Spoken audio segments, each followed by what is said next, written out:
Okay guys, I thought I would just do a quick demo on changing out the connector if you choose to do so. Now, I like to use the IC connectors, not the old EC connectors, but the IC. And if you look, you can see what a nice connector that is. This is an upgrade, major upgrade from the old EC connectors, and this is the 3 size. So this is an IC3. And I do like it as well as the Xt60s, but my aircraft, everything I run with these, and I like to try to keep everything the same. So I like to change out the old connectors from the Xt60s, and to do that, just give it a little twist and get yourself exposed here, a seam. I should have probably prop my hood up.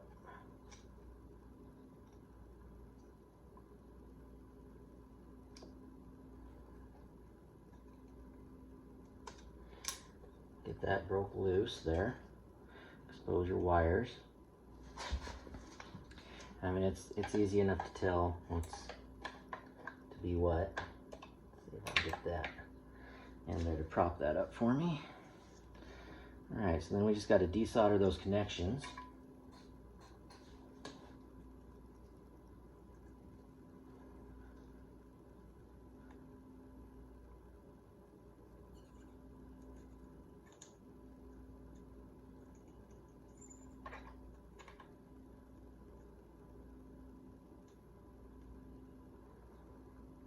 Hopefully I don't block the camera view too much here.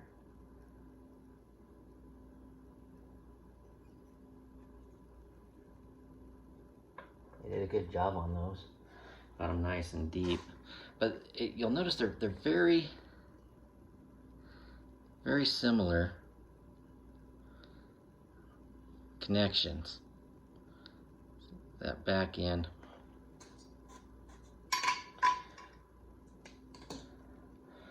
So you get a little bit of size difference that way, depth.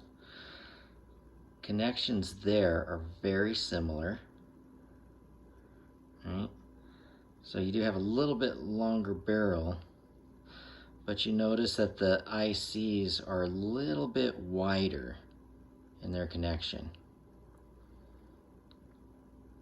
So excellent connector, and no problem. I love these connectors too. I like these ones better, that's all. And the difference you'll see is when you get up into like the Xt90 series, then the IC5s are a better connector. They are much larger, and that helps with amperage. With these low amp, it doesn't matter a whole lot. This is not drawing a whole lot of amps, no matter how you're running it. That's a tiny little motor, small ESCs all the way around. So even when you're running, articulating, driving, all that at the same time, this model doesn't draw a lot of amps. And so that's why I can even run the 3200 without any problems, and it will probably last about 45 minutes to an hour would be my guess.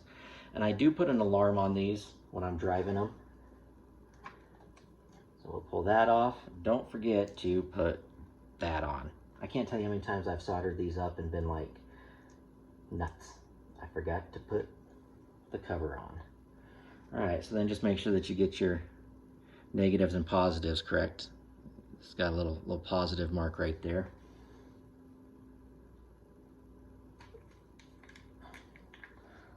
A little bit of stick juice here, cleansing agent.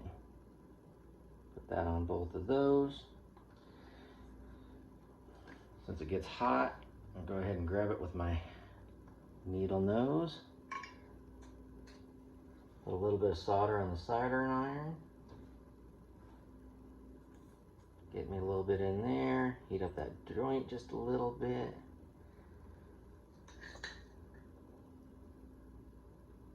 A little bit more juice.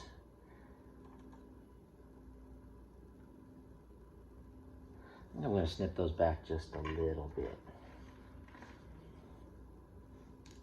like how long those are. I don't want anything sticking out the back side that can cause a short. Okay,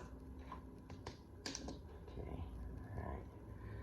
Just a little bit. So we'll test fit that again. And we'll go just a little bit shorter.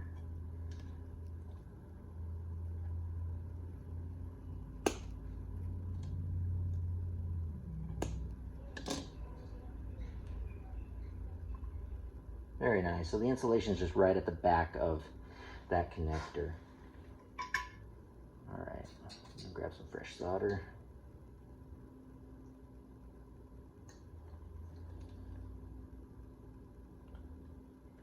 Needle noses. Okay. Start with the positive.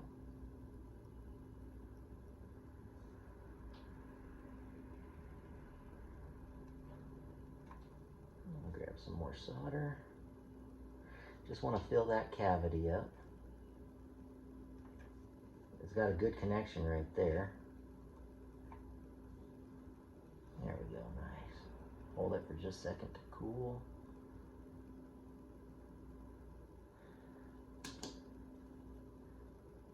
Oh, that looks really good there. If I might say so myself. So then we'll just flip it around.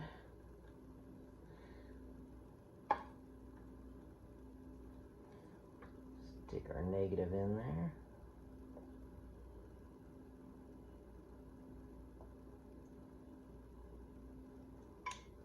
Solder up.